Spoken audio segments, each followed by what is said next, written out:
At just 6 years old, Isabella of France walked down the grand aisle of St. Paul's Cathedral to marry a king more than 2 decades her senior.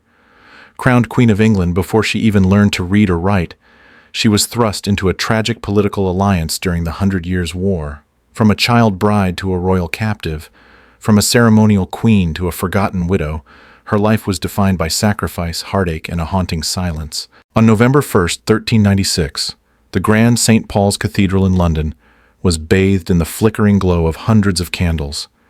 The deep notes of the organ filled the air as a royal procession moved slowly down the aisle. At the heart of it all was a 6-year-old girl, Isabella of France, dressed in golden silk so heavy they nearly weighed her down. Despite her tender age, she was about to be crowned Queen of England, her marriage to 29-year-old King Richard II sealing a powerful political alliance. This union would forever change the course of history for both nations. In the shadow of royal madness, Isabella of France's tragic fate was sealed long before her wedding to Richard II. Born on November 9, 1389, at the Louvre Palace, Isabel was the 4th daughter of King Charles VI and Isabeau of Bavaria. Her father, known as Charles the Mad, was plagued by episodes of insanity from a young age. Imagine a king who, at times, did not recognize his wife or children, who believed he was made of glass and could shatter at the slightest touch. The Kingdom of France, once mighty, was now ruled by regents fighting for power, while its true king remained a prisoner of his own mind. Isabeau, Isabel's mother, was a cold, ambitious figure, more focused on accumulating power and wealth than on the well-being of her children. Chroniclers painted her as a woman who indulged in affairs while neglecting her daughters, seeing them as mere pawns in the game of European politics. Isabel's childhood was marked by a turbulent and toxic environment, where palace intrigues and political instability were the only constants. Amid the chaos of the 100 Years' War with England and the internal conflicts between Armagnacs and Burgundians, Isabel grew up scarred by what she witnessed: her father's descent into madness and her mother's calculated indifference. For a sensitive child, these traumas would shape her entire life, leaving deep emotional scars that she could never escape. The political landscape of France was as fractured as her family, and Isabel, caught in the middle of it all, would soon become a key player in a marriage designed to seal an alliance that could change the course of European history. But her fate had already been written, bound by the circumstances of her birth and the turmoil of her time. Don't forget to subscribe to our channel. Your support means a lot to us and helps us grow. A huge thank you to everyone who's been watching.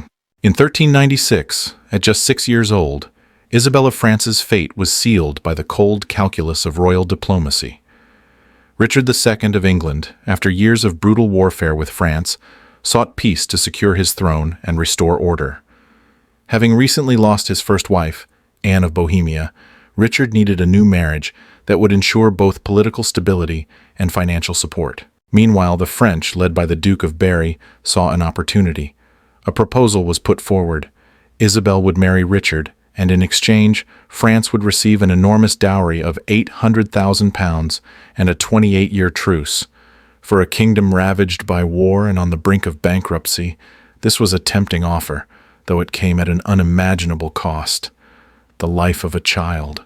The negotiations dragged on for months, conducted with a coldness that could only come from viewing human lives as mere political currency.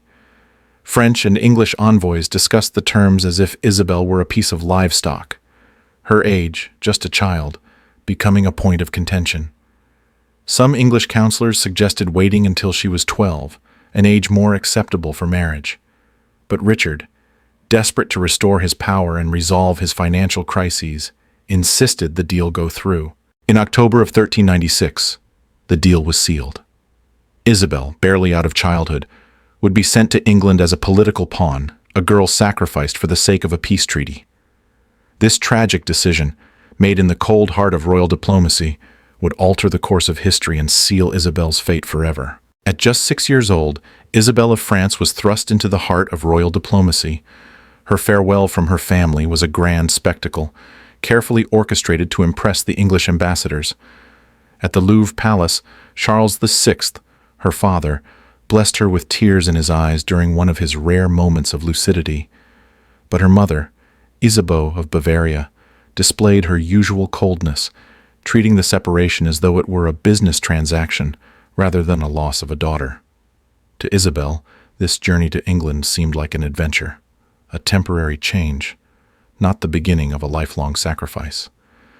She left with only a few toys, her favorite dolls, and a small pet dog that had kept her company in the palace, unaware that her destiny was being sealed. The French entourage that accompanied Isabel to England was a grand affair. Hundreds of nobles, servants, and special guards were tasked with protecting the treasure that Isabel represented, her young age and enormous dowry.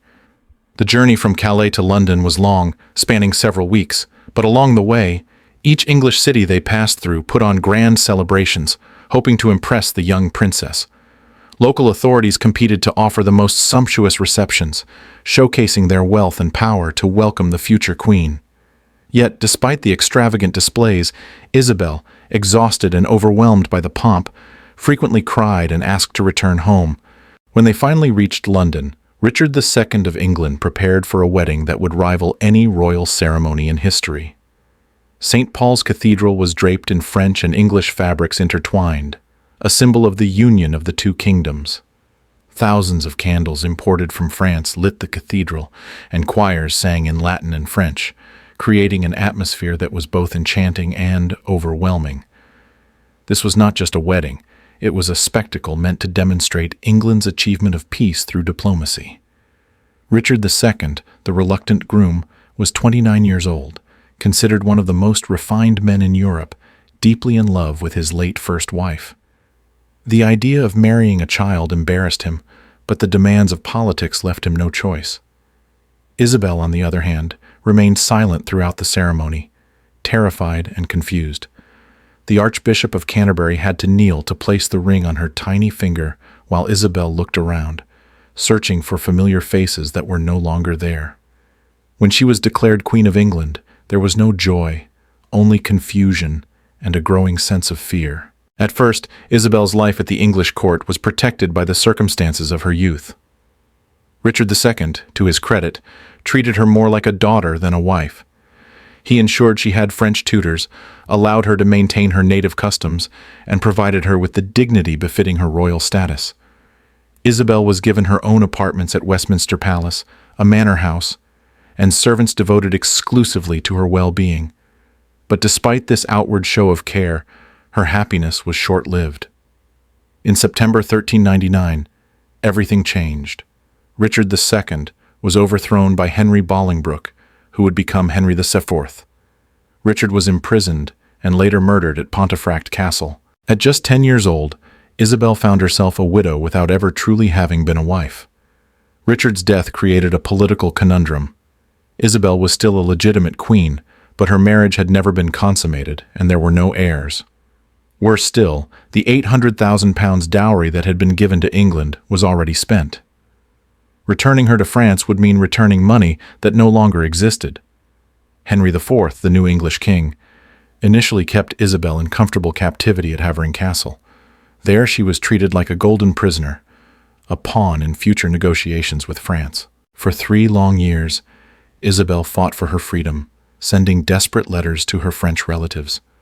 One of these letters, written to her father, Charles VI, revealed a girl who had been forced to mature far beyond her years. "I write to you in tears," she wrote, "for I am kept here like a prisoner, far from all I love, without hope of return." Her pleas, filled with sorrow, eventually reached her father's ears, and in one of his rare moments of lucidity, Charles VI demanded his daughter's return. After years of suffering and loss, Isabel was finally allowed to return home to France. But her life, forever altered by the cruelty of political maneuvering, would never be the same. The child who had been a pawn in royal diplomacy had endured more pain than most could ever imagine. In 1401, after years of diplomatic struggle, Isabel returned to France, but the reunion was far from the joyous homecoming she had hoped for. The girl who had left Paris at 6 had now grown into a 12-year-old, a child marked by the trauma she had endured. The welcome she received was less than warm. Her family saw her more as a political burden than a beloved daughter. But Isabel's tragedy wasn't over. In 1405, when she was just 16, her mother arranged for her to marry Charles of Orleans, a young poet and nobleman. This marriage, unlike the one in her childhood, was founded on mutual affection. Charles, an intellectual and sensitive soul, genuinely loved Isabel, and for the first time in her life, she found a true connection.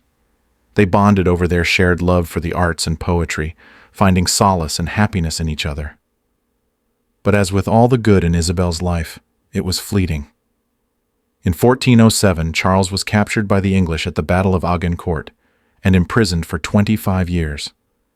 Isabel, once again a widow, returned to her solitude, relying on the French royal family for support.